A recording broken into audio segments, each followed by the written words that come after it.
Muy buenas tardes, queridos amigos y amigas participantes del curso de especialización en tutoría y convivencia intercultural sin violencia. En primer lugar, quiero reiterarles el beneplácito que nos causa ser integrantes de esta comunidad educativa que ha decidido ampliar y profundizar sus capacidades sobre tutoría. La tutoría tiene varios campos y uno de los campos importantes es la gestión emocional. Cuando hablamos de tutoría estudiantil, como lo vamos a desarrollar enseguida, estamos hablando de un proceso de protección, de acompañamiento y de orientación. El que les habla es el profesor Luis Mario Quispe Zúñiga. Tenemos el deseo de contribuir con nuestra modesta experiencia teórica y práctica en este campo, especialmente en el campo de la educación socioemocional, a compartir con ustedes esta tercera sesión. Les invito a observar la lámina que estarán observando. Efectivamente, es un ramo de girasoles. ¿Qué le sugiere? En forma libre, cada uno estará pensando, sintiendo. Y efectivamente, los girasoles son una especie de flor que vive en armonía, en relación con el sol, con la luminosidad y la energía solar. Y esto es algo tan natural y lo podemos observar, y muchos dirán, pero qué admirable es que exista esta relación en que el girasol durante el día se orienta con el movimiento del sol y tiene ciertas reacciones también frente a las variaciones de luminosidad y de calor del sol. Lo he puesto a propósito para que ustedes piensen de manera introductoria, para que podamos ver esta tercera sesión que está referida a tutoría y gestión emocional. En esta sesión vamos a tocar 8 temas. Tutoría estudiantil. ¿Qué es la tutoría estudiantil? Campos de la tutoría estudiantil. ¿Cuáles son los campos importantes de la tutoría estudiantil? Y luego vamos a enfocar nuestra atención en tutoría socioemocional o tutoría socioafectiva. Y en ese campo vamos a centrar nuestra atención en las emociones. ¿Qué son las emociones? ¿Para qué sirven las emociones? ¿Cómo nos ayudan a vivir y a convivir? Y luego subrayaremos las emociones básicas. Las emociones son múltiples, diversas, pero hay ciertas emociones que compartimos la especie humana en todo el mundo. En cualquier pueblo, en cualquier cultura, se presentan estas emociones. Y he hecho, podríamos decir, un enfoque así, podríamos decir subrayado, de las emociones básicas. Enseguida veremos qué es la gestión emocional. ¿Es posible gestionar las emociones? La respuesta es sí, relativamente hablando, pero de las reacciones que provocan las emociones. Y para eso tenemos que conocer el proceso de cómo hacer esta gestión emocional. Y ese proceso culminará cuando podamos ver los beneficios que tiene hacer la gestión emocional.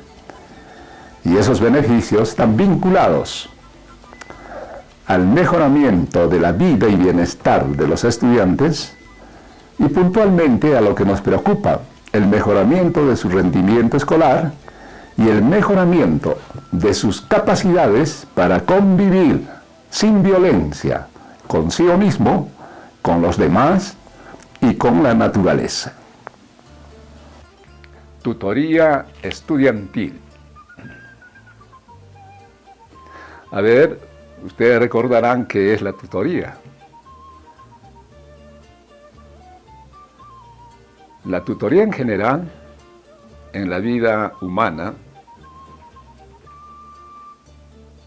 implica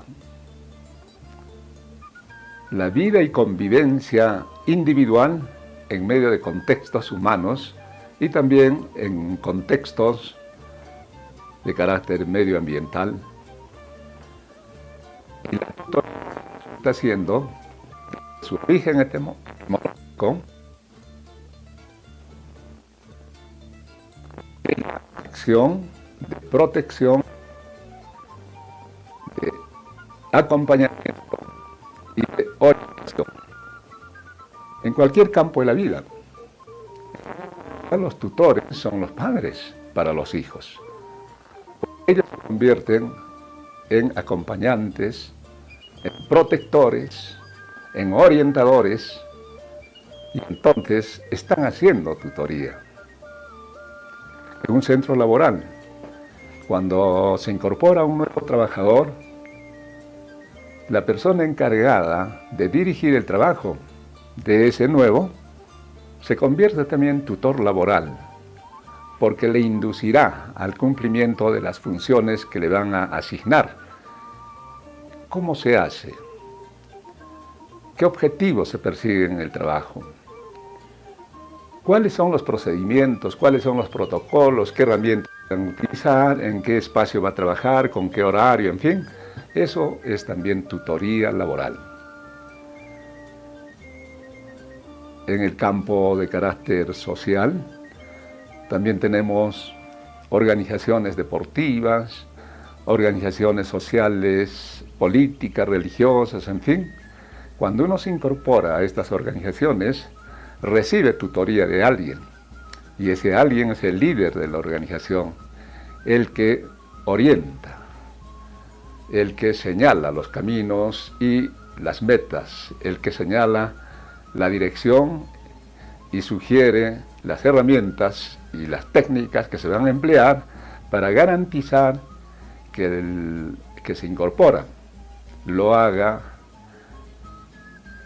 con actitud de entusiasmo, de compromiso, de alegría, de optimismo, y se encamine hacia el logro del objetivo compartido por todos. En las instituciones educativas es cuando vamos a hablar de tutoría estudiantil. Y entonces la tutoría estudiantil es la acción que va a realizar un docente. Un docente que esté autorizado, porque tutoría no lo puede hacer cualquiera. El docente autorizado es el docente del grado o el docente del área que va a trabajar, pero también hay docentes exclusivamente dedicados a la tutoría. Pero la tutoría estudiantil es una tarea de todo docente. Todos los docentes están autorizados para hacer el acompañamiento, la orientación. La diferencia entre un docente de una asignatura o de un grado y un docente tutor simplemente está en el tiempo y los objetivos que se le asignan. En el caso de los docentes de grado o de asignatura en general, la tutoría resulta siendo transversal a su trabajo. Y en el caso del docente tutor, el trabajo exclusivo de este es la tutoría estudiantil. Por tanto, la tutoría estudiantil, sea en forma especializada o en forma transversal en los grados y áreas del currículum, lo que pretende es proteger, velar, acompañar y guiar al estudiante en su proceso formativo educativo. Y naturalmente lo tiene que hacer con los docentes, con los educandos o estudiantes a quienes se les ha asignado. Si es por grados, entonces los docentes de primer, segundo, tercer grado tienen a su grupo asignado. Y si es un docente tutor especializado, de acuerdo a la organización de la institución educativa y en base a un horario, él trabajará con los grupos que se le asigne. Pero el trabajo, como hemos dicho, de la tutoría estudiantil es el acompañamiento, la protección, la orientación en el proceso formativo de los estudiantes a cargo del docente de grado, de área o del docente tutor.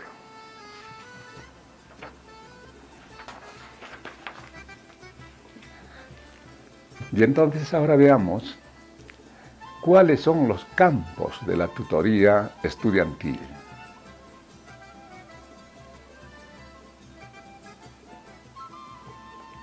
Claro, uno es tutor, pero ¿cuáles son los campos de esa tutoría? ¿En qué espacios de carácter formativo va a desempeñar esta labor de acompañamiento, de orientación, de protección, de soporte?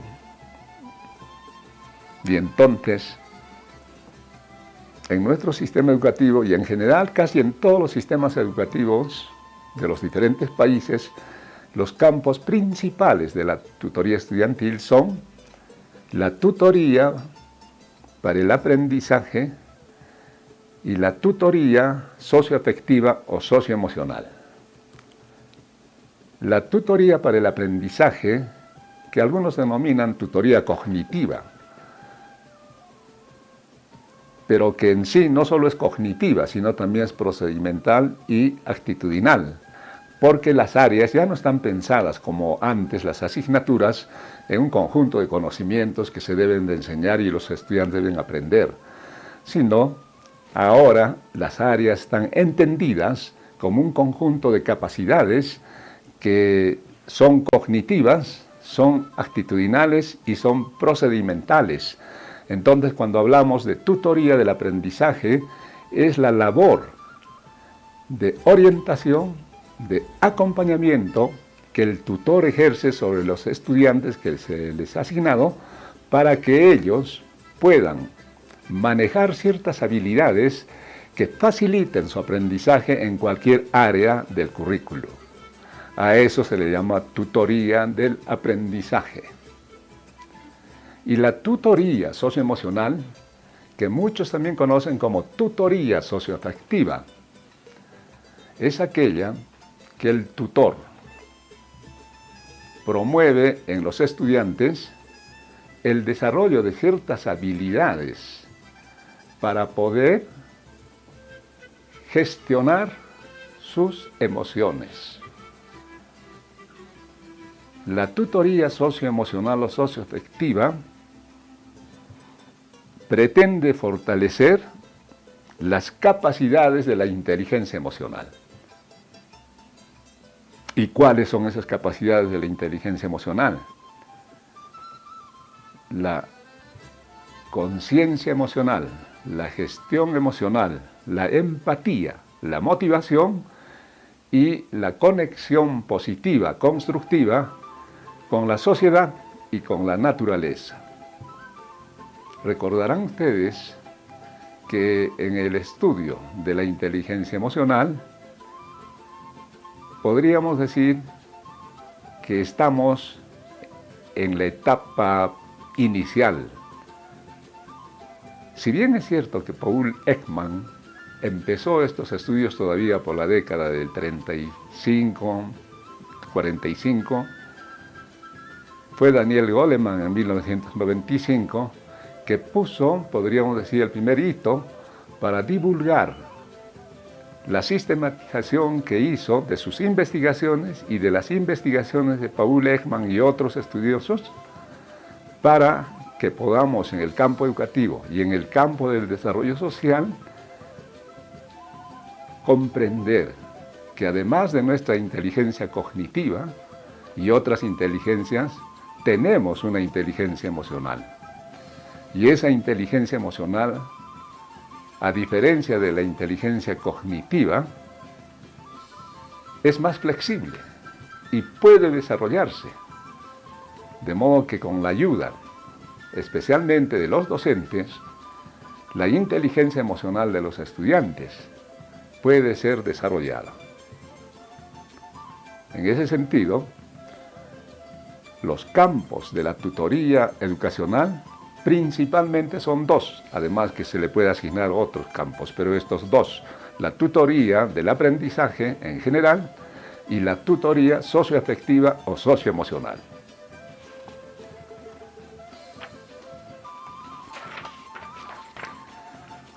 Ahora veamos la tutoría socioafectiva o socioemocional, con un poco más de detenimiento. En la imagen, ¿qué es lo que se puede apreciar? Es un niño pequeño que está dando muestras de protección y de afecto a otra niña más pequeña que él. Probablemente sean hermanitos, pero lo importante de esta imagen es que podamos nosotros ver que en nuestro desarrollo socioafectivo la empatía resulta siendo una de las habilidades de nuestra inteligencia emocional. Y en esta imagen vemos con claridad la empatía que muestra el niño con la pequeña a la cual probablemente le esté dando consuelo, porque este niño siente los sentimientos de la niña, se pone en el lugar de la niña,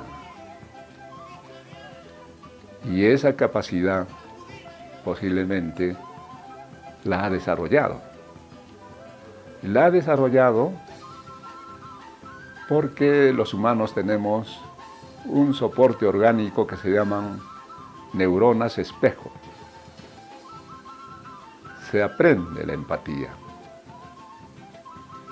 Y esta es una clara muestra de que este niño tiene empatía desarrollada y para la edad que tiene ya está enseñando a la niña esa capacidad de empatía.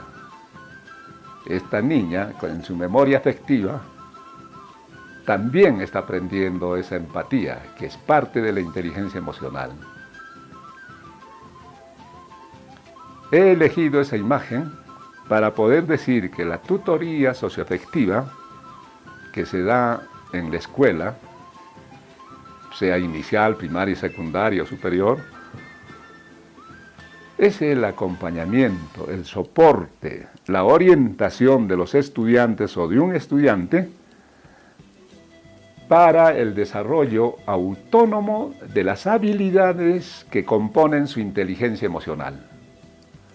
Como ya ustedes lo saben, y lo dije un momento antes, se reconoce como las habilidades componentes de la inteligencia emocional la conciencia emocional, el darse cuenta de que tenemos emociones, la gestión emocional, la capacidad para regular las emociones, la empatía, la capacidad de ponerse en el lugar del otro, sea persona o sea animal o sea planta o sea una cosa, es la capacidad de entender y de poder vivir los sentimientos, las emociones, los pensamientos de otros.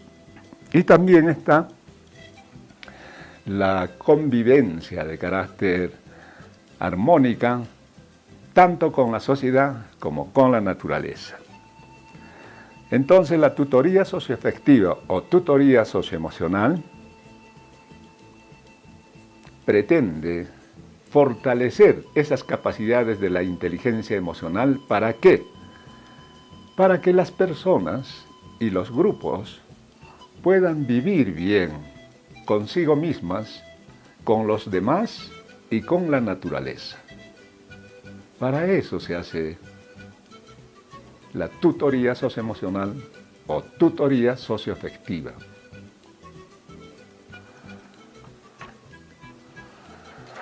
Bueno, y entonces hemos hablado de que entonces las capacidades de carácter socioafectivo en el fondo tienen un núcleo, las emociones.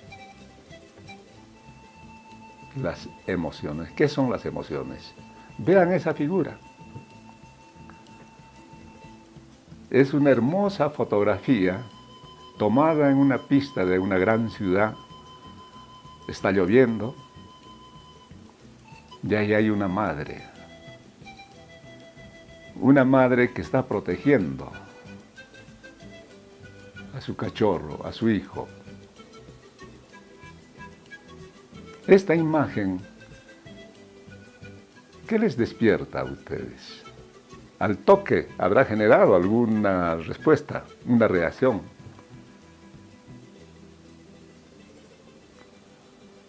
¿Será de alegría? No creo. ¿Será de tristeza? Puede ser. Pena, tristeza. ¿O será de cólera? ¿O será de rechazo? ¿O será de sorpresa?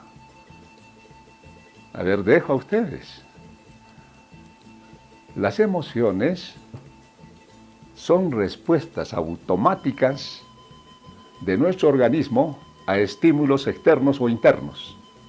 Acá yo les he puesto como estímulo la foto de esta madre perra junto a su hijo en un día de lluvia en una pista de una gran ciudad.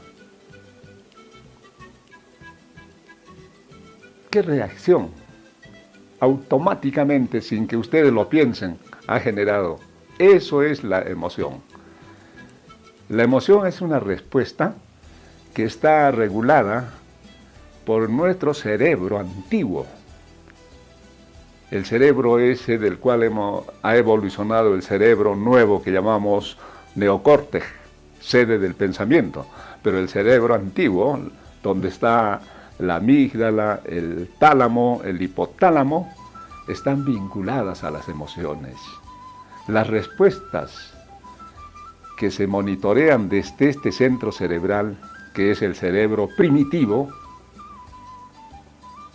no son conscientes, son automáticas. Entonces una emoción es la respuesta automática, no consciente, de nuestro organismo hacia un estímulo externo o interno. Y son rápidas, 20 a 30 segundos. No solo en los humanos, en los animales es más notorio. Ahora hay estudios de que las emociones también se pueden observar en las plantas. Y extendiéndonos más allá, con ayuda de la física cuántica, vamos entendiendo que también hay reacciones a estímulos externos e internos en los seres de la naturaleza que consideramos que no tienen vida, como las piedras, los ríos. Pero con el enfoque holístico que en nuestros pueblos ancestrales se ha generado, llamado del buen vivir, podemos nosotros consentir que las emociones, con sus propias características, no solo son exclusividad humana. La compartimos con los animales, con las plantas y tal vez con otros seres de la naturaleza. Pero en el caso humano, las emociones son parte de nuestra naturaleza. Paul Ekman dijo, los humanos somos seres emocionales que sabemos pensar.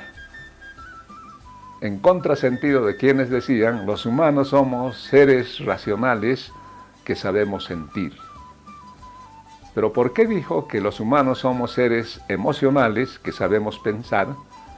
Porque en sus estudios, los que han sido corroborados por Antonio Damasio, la gran autoridad en neurociencia que tenemos actualmente, de que el primer cerebro que hemos desarrollado, junto con los reptiles y los animales mamíferos, ha sido el cerebro que llamamos primitivo, el cerebro emocional, que es todo un sistema donde están por una parte la llamada amígdala y por otra parte está el tálamo y el hipotálamo, encargados de regular estas reacciones que llamamos emociones, su duración, enlazarse con estímulos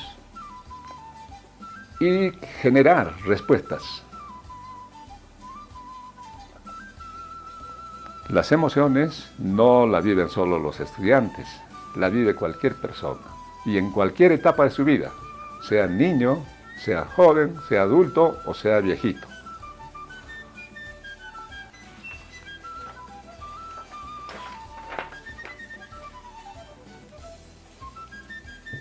Hubo un estudio muy interesante.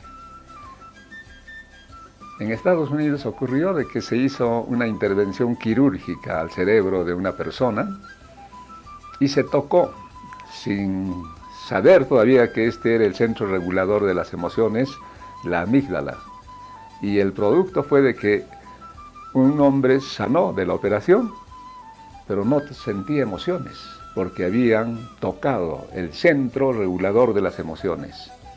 Y era como una máquina, un hombre que no podía sonreír, que no podía llorar, que no podía sorprenderse. Un hombre sin emociones sería como una máquina. Pero actualmente, en condiciones normales, las emociones las compartimos en toda la humanidad. Y los estudios que ha hecho Paul Ekman y corroborados por Antonio Damasio dicen que en el mundo, los diferentes pueblos y culturas del mundo, compartimos emociones básicas. Las emociones no son productos culturales, las emociones son atributos naturales. ¿Y cuáles son estas emociones básicas? A ver en la figura, ¿qué emoción reconocen?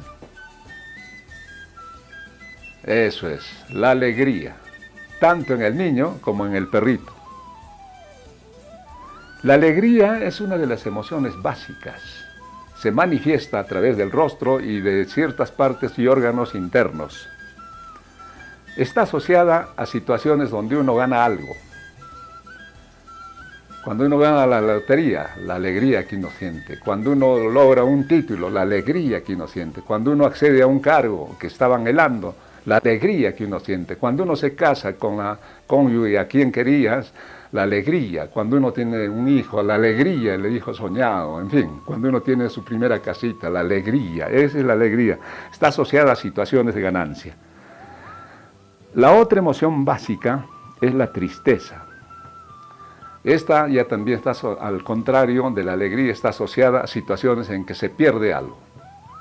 La muerte de un hermano, la muerte de un padre, del cónyuge, el robo de una casa, el asalto que se ha sufrido. Allí la tristeza está asociada, esa emoción está asociada a esas situaciones de pérdida. El miedo es una emoción que está asociada a situaciones de peligro, donde la vida y el bienestar están en riesgo. El enojo está asociado a situaciones en las que vemos que se rompen los límites, se sobrepasan los límites, no se respetan los límites.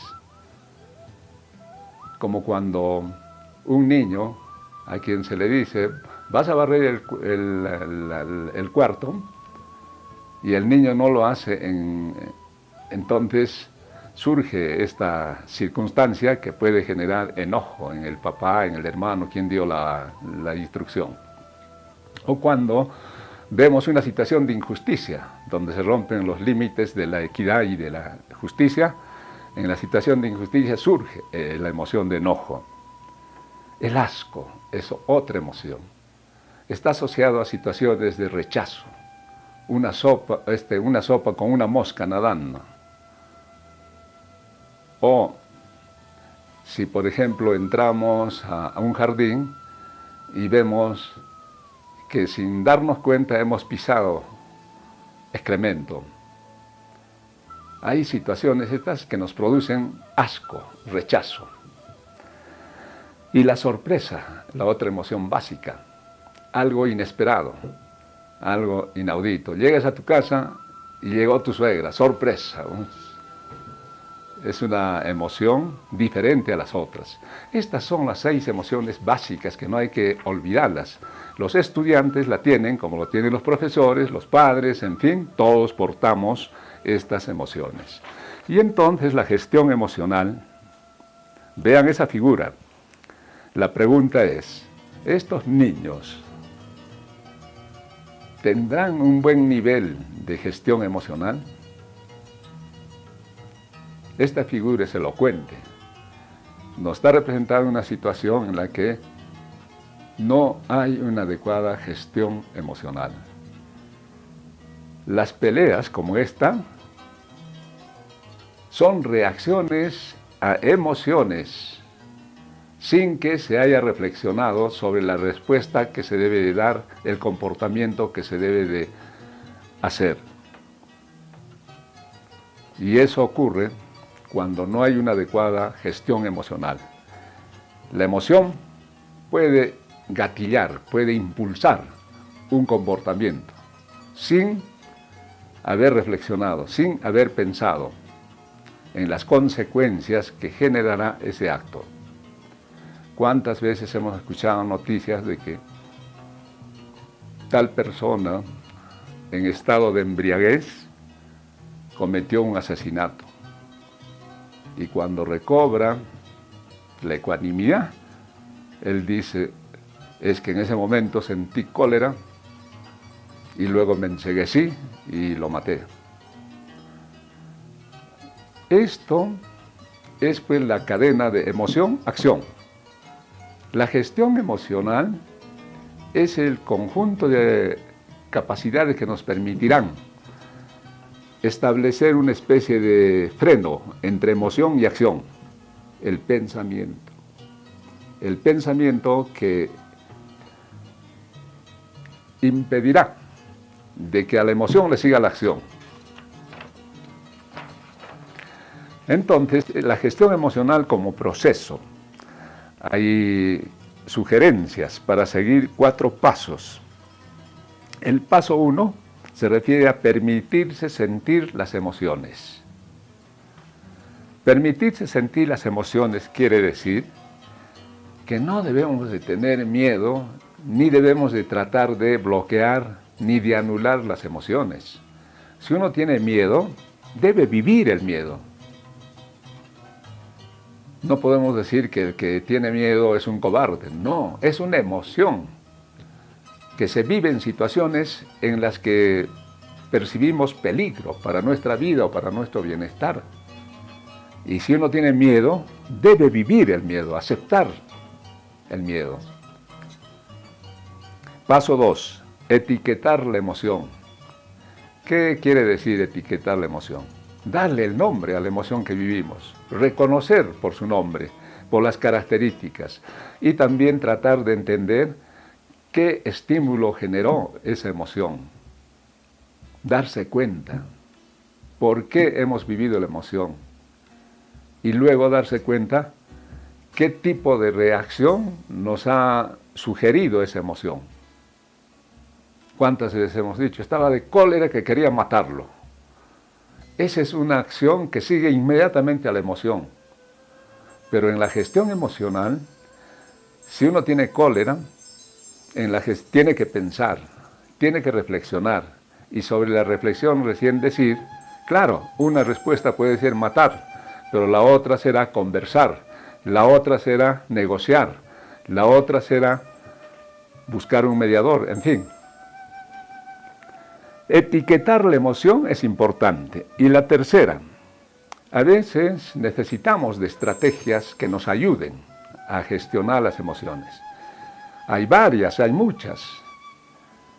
Por ejemplo, respirar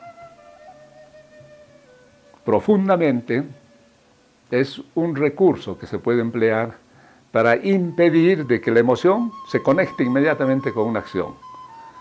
La emoción tiene que tener una especie de filtro y una especie de, le dicen en términos técnicos, ralentizar la emoción para que no se conecte inmediatamente con una acción que de repente después puede traer consecuencias muy desagradables.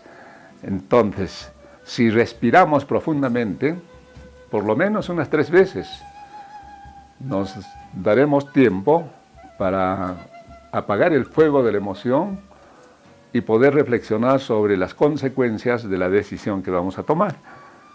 Hay también otras técnicas como cambiar el escenario donde estamos y distraernos, salir a pasear o hacer algo que nos agrade, escuchar música o leer un libro que nos agrade, ver una película que nos agrade, dejar un tiempo para que pueda presentarse una alternativa que no sea violenta para responder frente al estímulo que nos ha generado cierta emoción.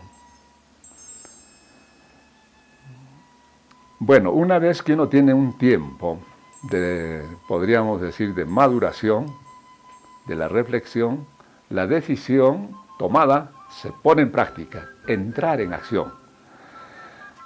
Ahí hemos puesto la foto de Nelson Mandela, porque él es un ícono, es un referente mundial sobre cómo se gestionan las emociones. Él vivió 27 años preso porque, en base a sus ideas políticas, que eran la liberación de su pueblo frente a la dominación holandesa, fue motivo de encarcelamiento y de violencia terrible sobre él y su familia y su pueblo. ¿Cuántas emociones desagradables habrá vivido? ¿Cuánta ira, cuánta tristeza, cuánto enojo? Y naturalmente las respuestas que no tendrían una buena gestión podían ser destructivas también, violentas también, como muchos lo hicieron y le sugerían. Hay que hacer la guerra. Si estos nos hacen la guerra, nosotros tenemos que hacer también la guerra. Pero él optó por otro tipo de reacciones, otro tipo de acciones más inteligentes que no generaban violencia, y logró al fin liberar a su pueblo y ser elegido el primer presidente negro de un país liberado, que era dominado por siglos por los blancos holandeses. Así es que la gestión emocional tiene un ícono muy hermoso, que es este grandioso como Néstor Mandela. Si nosotros entendemos que la gestión emocional se desarrolla, el rol del tutor es fundamental, de cualquier docente cuando hace tutoría. ¿Y qué beneficios puede traer? Miren, la escena que hemos puesto allí es muy hermosa.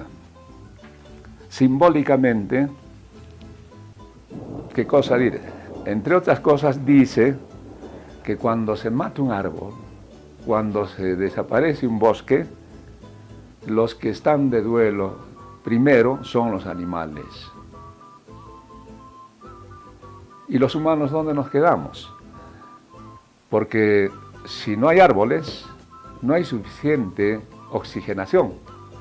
Y todo el dióxido de carbono que generamos con nuestros carros y nuestras fábricas, o nuestras cocinas domésticas, terminarían matándonos.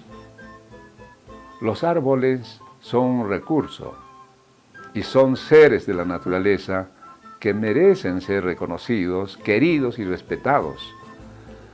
Pero quienes lo hacen con toda sinceridad, podríamos decir, con toda adherencia afectiva, los animales. Esta figura se refiere a eso. Entre los beneficios de la tutoría, de la gestión emocional, está pues esa convivencia sin violencia con la naturaleza. Los alumnos, bajo la guía de los tutores, aprenderán habilidades para poder convivir en armonía con la naturaleza. También la convivencia sin violencia con uno mismo.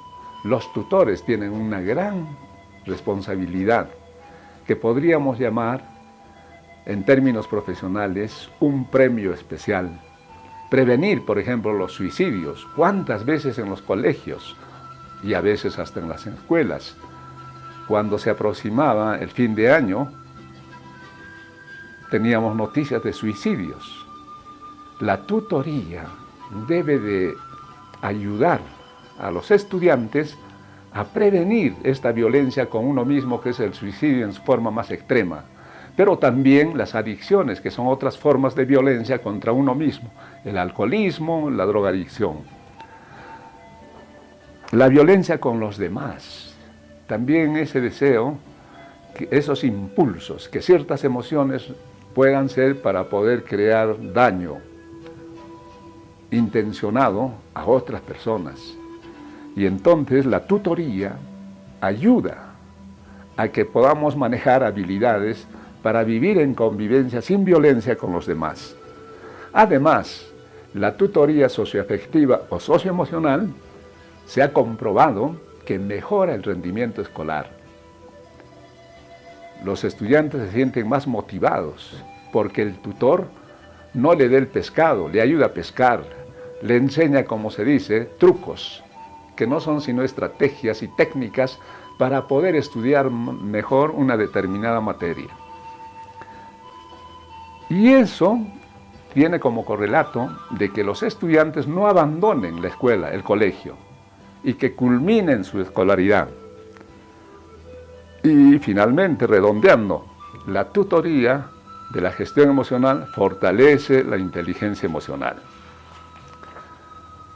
Muy bien, entonces se ha hecho una investigación, ¿qué relación existe entre gestión emocional y convivencia sin violencia? Allí vean esa lámina. El padre le dice: hijo, ten cuidado, fíjate por dónde caminas. Y el hijo le dice: ten cuidado tú, papá, recuerda que yo sigo tus pasos. Podríamos hacer una extrapolación a la escuela, el maestro y el alumno. El maestro le dice: ten cuidado. Y el alumno le dice: sí, pero también ten cuidado, profesor, porque yo sigo tus pasos. El ejemplo es la mejor forma que tiene el tutor para poder fortalecer las habilidades de la inteligencia emocional, para poder fortalecer las habilidades socioemocionales que nos permitan justamente vivir bien con uno mismo, vivir bien con los demás y vivir bien con la naturaleza. Y como consecuencia, tener mejor rendimiento escolar y tener una mejor convivencia humana y medioambiental. Para finalizar, ahí les pongo esta bonita figura, un afiche muy bonito. Cuando te sientas un poco triste y no sepas si llorar, enciende la música y ponte a bailar. Bueno, queridos amigos y amigas participantes de este curso de especialización, el deseo más sincero que compartimos todos los del equipo docente de este curso es que ustedes enriquezcan vuestras capacidades personales de carácter socioafectivo y vuestras herramientas pedagógicas para que lo que les beneficie a ustedes beneficie a los estudiantes. Y también tal vez a través de la escuela de padres a los padres y madres.